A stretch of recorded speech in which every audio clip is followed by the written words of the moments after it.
A mis 73 años, la vida me había otorgado un pequeño paraíso en las afueras de Santa Clara. Una casita de campo, con árboles frutales y un arroyuelo que cruzaba por la parte trasera de mi terreno.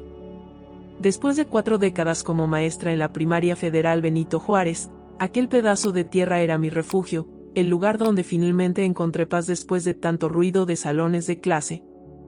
Me levantaba cada mañana con el canto de los pájaros, preparaba mi café en la vieja estufa que me había acompañado toda la vida, y salía al porche a contemplar el amanecer. Las mañanas silenciosas eran sagradas para mí. Era mi ritual, mi manera de agradecer por cada día. Jamás pensé que toda esa tranquilidad se derrumbaría como un castillo de naipes. Mi hija Marcela, mi única hija, falleció hace 2 años en un accidente en la carretera a Querétaro. Un camión de carga invadió su carril y... Dios mío, todavía no puedo hablar de eso sin que me tiemblen las manos. Marcela era todo para mí, mi sol, mi luna y mis estrellas. Me dejó con un vacío que ninguna palabra puede describir y con Felipe, mi nieto. Felipe tenía 28 años cuando tocó a mi puerta una tarde lluviosa de noviembre. Estaba empapado, con una maleta pequeña y esa mirada, esos ojos verdes idénticos a los de su madre. Abuelita, estoy con el agua hasta el cuello, me dijo mientras le servía un chocolate caliente. Perdí mi trabajo en el despacho de arquitectos, me echaron del departamento porque no pude pagar la renta, y no tengo a dónde ir. Lo miré y vi a mi Marcela reflejada en su rostro. ¿Cómo negarle ayuda al hijo de mi hija? Necesito reestructurarme, abuelita, continuó. Solo serán unos meses, te lo prometo. Te ayudaré con el huerto, con las reparaciones de la casa, con lo que necesites. Esa noche, mientras Felipe dormía en el cuarto que había sido de su madre, yo contemplaba la lluvia golpear los cristales, pensando en lo afortunada que era por tener a mi nieto conmigo. Al menos una parte de Marcela seguía viva. Lo que Felipe no sabía, lo que nadie sabía, era lo del baúl. Un viejo cofre de metal que enterré hace 15 años en un lugar que solo yo conocía, bajo el árbol de mango más grande del jardín.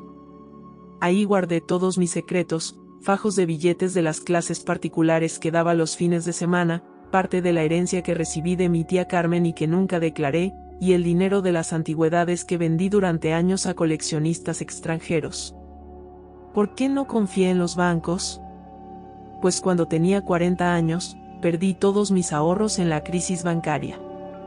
Desde entonces juré que ninguna institución volvería a quedarse con mi dinero. Lo guardé todo, peso a peso, año tras año. Era mi seguridad, mi garantía de una vejez digna, sin depender de nadie. Los primeros meses con Felipe fueron una delicia.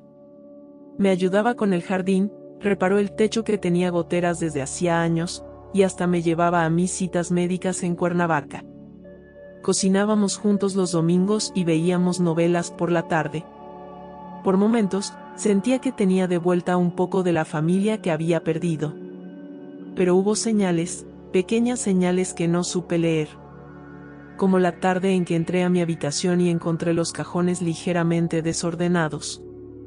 O aquella vez que noté que mi libreta de direcciones, donde guardaba información de las personas a las que vendía antigüedades, había cambiado de lugar.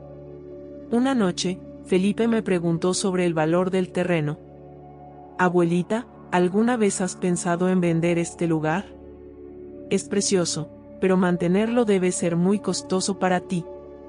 Jamás vendería mi paraíso, le respondí sin dudarlo. Aquí moriré, Felipito, entre mis árboles y mi arroyito. Él sonrió y cambió de tema. Pero sus ojos, esos ojos verdes tan parecidos a los de mi Marcela, tenían un brillo distinto, un brillo que debía haber reconocido. El brillo de la codicia. El inicio del fin comenzó una madrugada de mayo. La luna estaba llena, y yo me había levantado al baño como suele ocurrirme desde que cumplí los 70. Al volver a mi habitación, vi por la ventana una luz tenue que se movía entre los árboles del jardín. Pensé que serían ladrones y mi corazón se aceleró tanto que creí que moriría ahí mismo.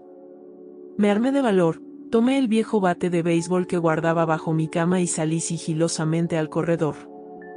La luz venía del mango viejo, mi mango guardián. Y ahí, bajo la luz plateada de la luna, estaba Felipe. Mi nieto cavaba frenéticamente cerca del árbol, a pocos metros de donde estaba enterrado mi secreto. «Felipe», grité, y él se sobresaltó tanto que dejó caer la pala.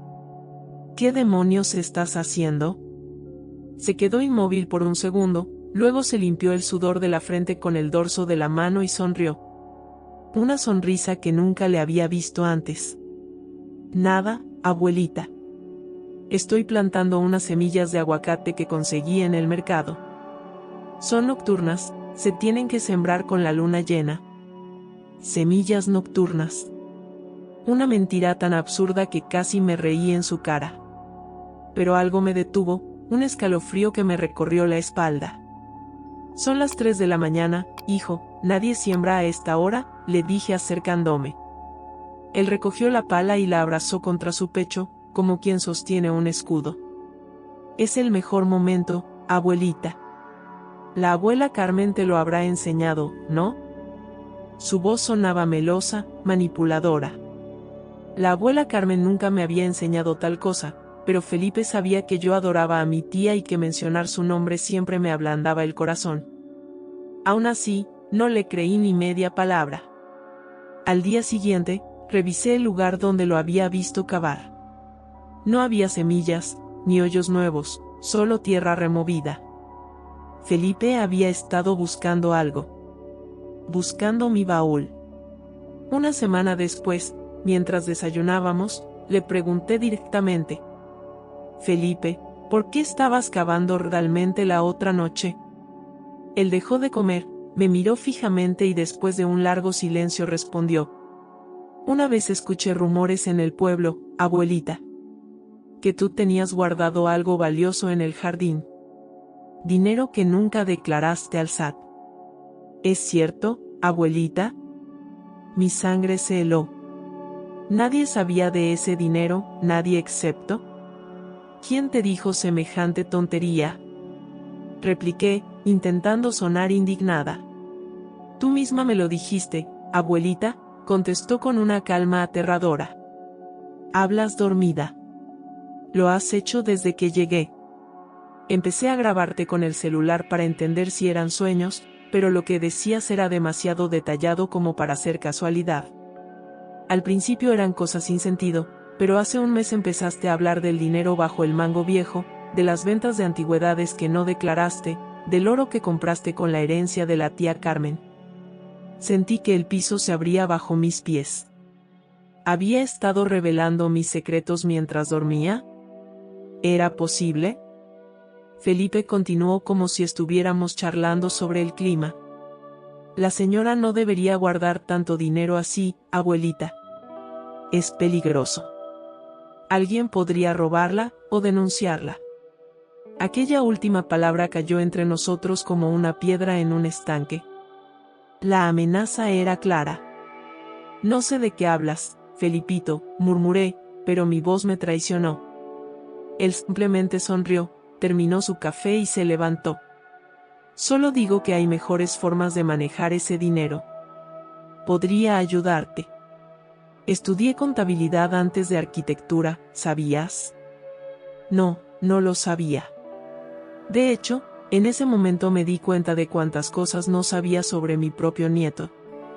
Esa tarde, cuando Felipe salió, corrí al mango viejo y cavé desesperadamente hasta encontrar mi baúl. Seguía ahí, intacto. Lo abrí para verificar que todo estuviera completo: los fajos de billetes antiguos envueltos en plástico, las pequeñas barras de oro, los documentos falsos que había utilizado para algunas transacciones. Todo estaba en orden. Volví a enterrarlo, esta vez en otro lugar del jardín, detrás del cobertizo de las herramientas. Pasé la noche en vela, pensando qué hacer. ¿Debía pedirle a Felipe que se marchara? ¿Debía confiar en él y revelarle la verdad? ¿O debía fingir que nada había pasado y esperar? La respuesta llegó 3 días después, cuando 2 hombres de traje oscuro tocaron a mi puerta a las 9 de la mañana. «Buenos días, señora Dolores Ramírez, viuda de Mendoza», dijo el más alto de los 2 hombres, mostrándome una identificación oficial. Somos del Servicio de Administración Tributaria. Necesitamos hablar con usted sobre algunas irregularidades fiscales. Mis rodillas empezaron a temblar. No podía ser coincidencia. Miré por encima del hombro del hombre y vi a Felipe parado junto a su coche, observándonos desde lejos. Nuestras miradas se cruzaron un instante y luego él desvió la vista, fingiendo interés en su teléfono. Los hombres del SAT traían un expediente grueso con mi nombre. Se sentaron en mi sala, en los sillones donde tantas tardes había leído cuentos a Felipe cuando era niño, y empezaron a desplegar documentos sobre la mesita de café. Tenemos información confiable de que usted ha estado realizando operaciones comerciales no declaradas durante aproximadamente 15 años, comenzó el más joven. Ventas de antigüedades, clases particulares sin facturar, y una herencia no declarada. Todo eso constituye evasión fiscal, señora Ramírez, un delito federal. No sé de qué me están hablando, balbuceé. Soy una simple maestra jubilada.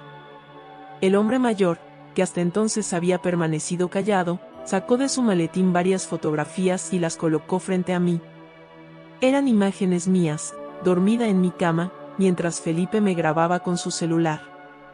En las fotos se veían subtítulos con mis propias palabras: las barras de oro están en el baúl bajo el mango, vendí el jarrón chino por 40,000 pesos, en efectivo, sin factura. Era mi voz, eran mis secretos, pero yo no recordaba haber dicho nada de eso. También había fotografías del baúl abierto, con todo su contenido expuesto. Fechadas de hace una semana, cuando yo había verificado que todo estuviera en orden. Felipe me había estado drogando. Ahora entendía por qué a veces me sentía tan confusa por las mañanas, por qué tenía lagunas mentales y sueños tan vívidos. Mi propio nieto me había estado administrando algo en el té de manzanilla que tomaba todas las noches.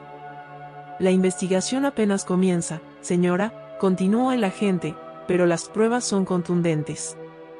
Estamos hablando de una multa que podría ascender a varios millones de pesos, más los intereses acumulados.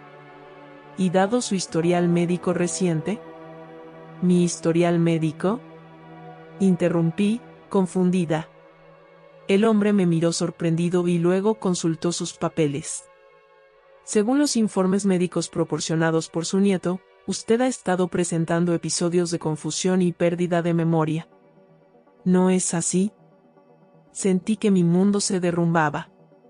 Felipe no solo me había traicionado, sino que estaba construyendo un caso para declararme incapacitada. Los agentes se marcharon esa tarde con una advertencia: tenía 2 semanas para presentarme voluntariamente en sus oficinas con una declaración completa de todos mis bienes no declarados, o enfrentaría un proceso judicial. La multa sería astronómica, mucho más de lo que tenía en efectivo. Sabía lo que eso significaba: tendría que vender mi casita, mi paraíso. Esa noche, cuando Felipe regresó, lo estaba esperando en la cocina. Puse 2 tazas de té sobre la mesa. Siéntate, hijo, le dije, luchando por mantener firme mi voz. Tenemos que hablar.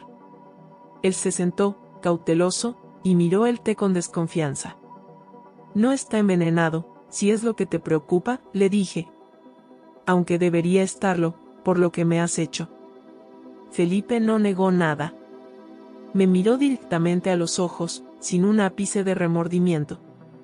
Abuelita, tú me orillaste a esto. Llevo meses pidiéndote ayuda económica y siempre dices que apenas te alcanza con tu pensión. Pero todo este tiempo has tenido un tesoro enterrado en el jardín. ¿Y por eso me traicionaste? ¿Por eso me drogaste y me grabaste? ¿Por eso inventaste problemas médicos que no tengo? Él se encogió de hombros. Los negocios son así, abuelita. No es personal. ¿No es personal? ¿Cómo podía no ser personal destruir la vida de su propia abuela?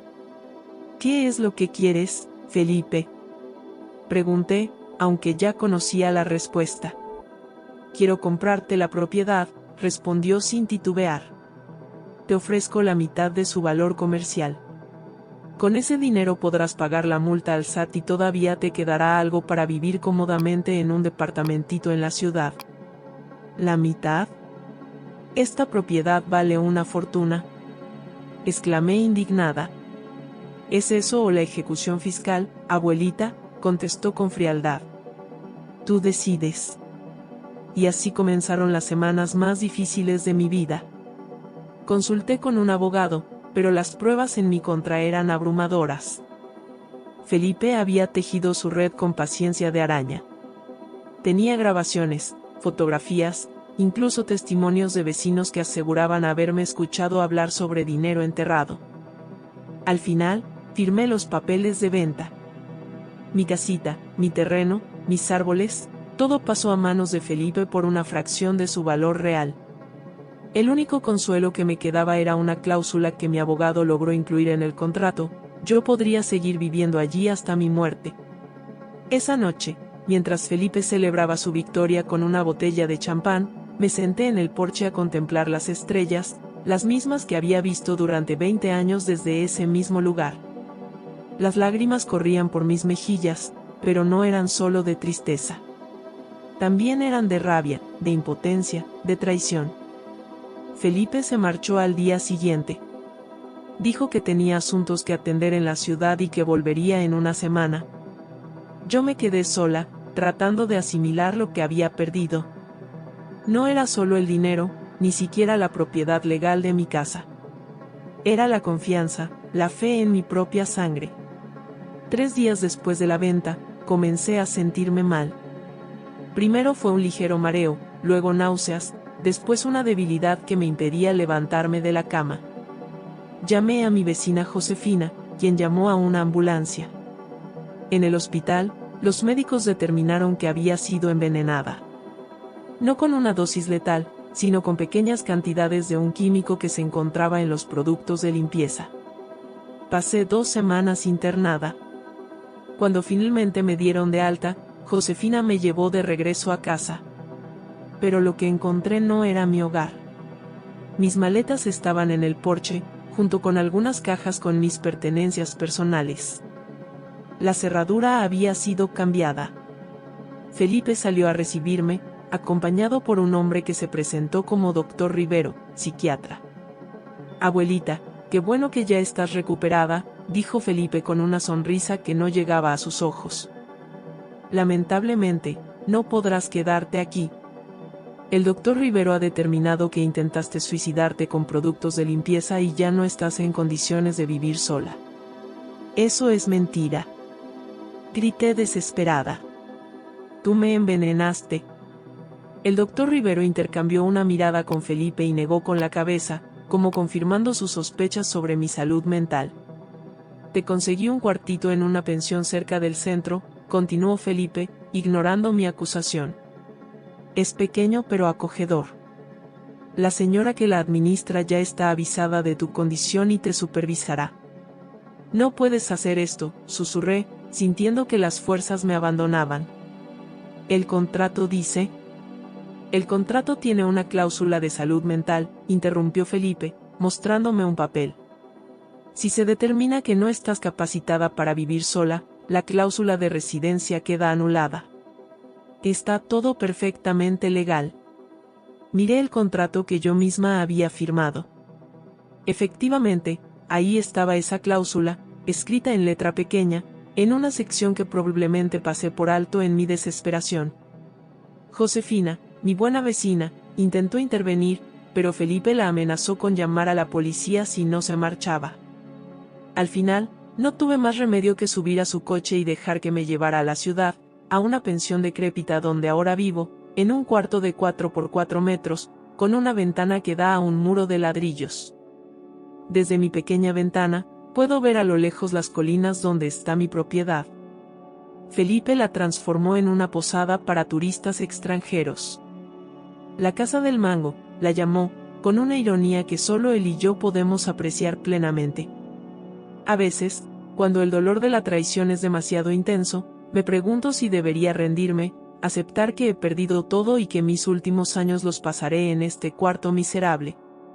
Pero entonces recuerdo algo que Felipe no sabe: algo que ni siquiera sospecharía. El dinero del baúl bajo el mango era real, sí. Pero era apenas una fracción de lo que realmente poseo. El verdadero tesoro, las verdaderas barras de oro, están escondidas donde nadie jamás pensaría en buscar, dentro de los bloques de cemento que forman la base de la fuente del jardín, esa que Felipe ahora presume a sus clientes como una reliquia colonial.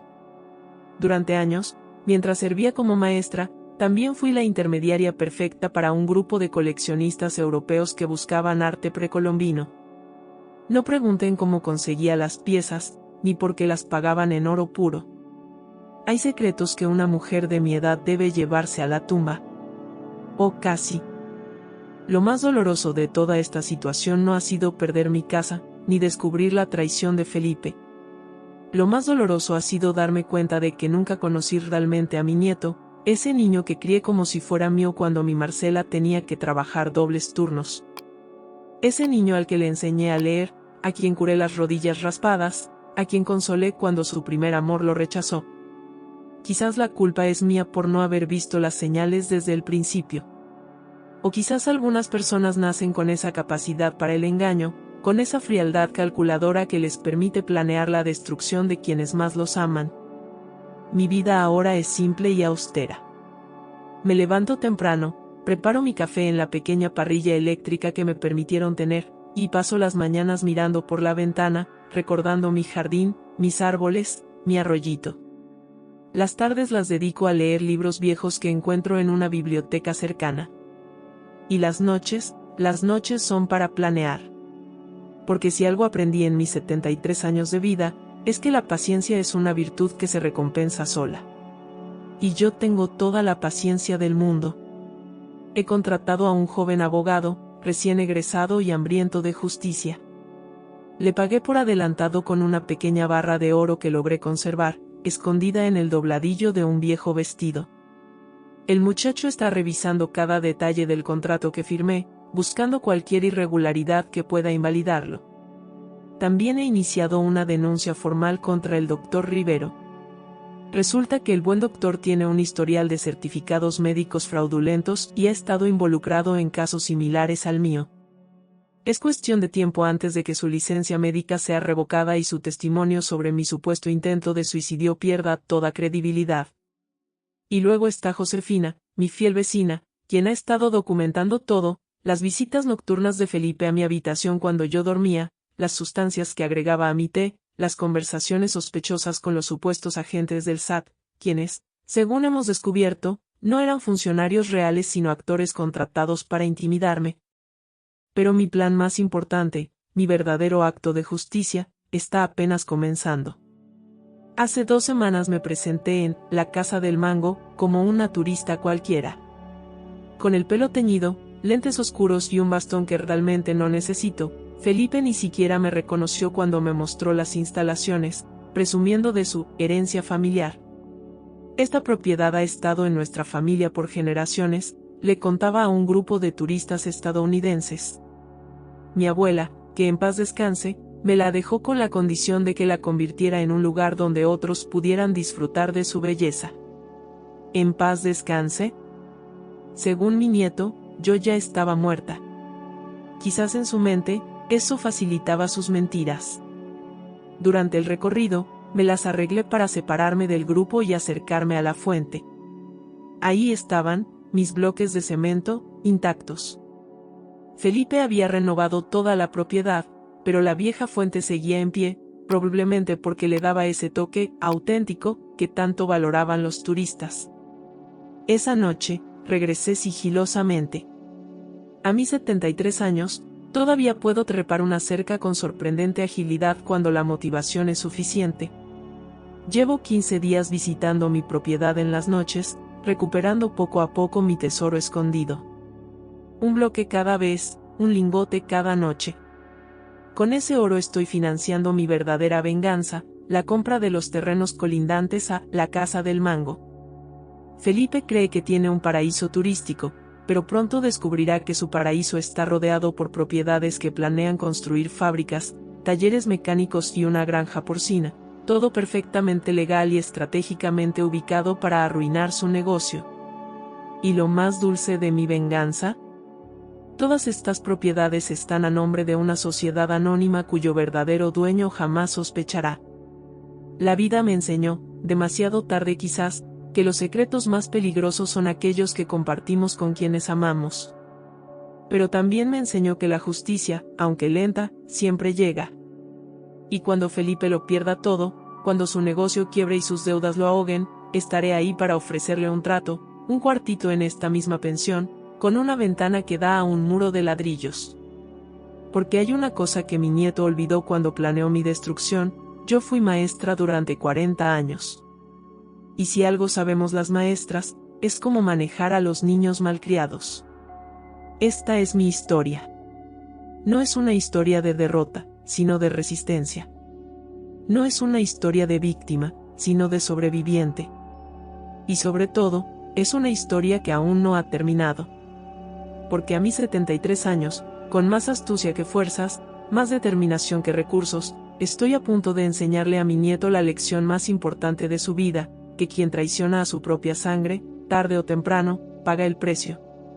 Y yo, Dolores Ramírez, viuda de Mendoza, antigua maestra de primaria, abuela traicionada y mujer renacida, seré quien cobre esa deuda. Con intereses. Si esta historia te impactó, déjame saber en los comentarios si crees que Dolores logrará su venganza contra Felipe. ¿Harías lo mismo en su lugar o buscarías otra solución? Da like si quieres más historias de secretos familiares como esta, activa la campanita para que no te pierdas la próxima historia que te pondrá los pelos de punta, y comparte con esa persona que sabes que también disfruta de estos dramas realistas que demuestran que la realidad siempre supera a la ficción. Recuerda, a veces los mayores peligros se esconden dentro de nuestra propia familia.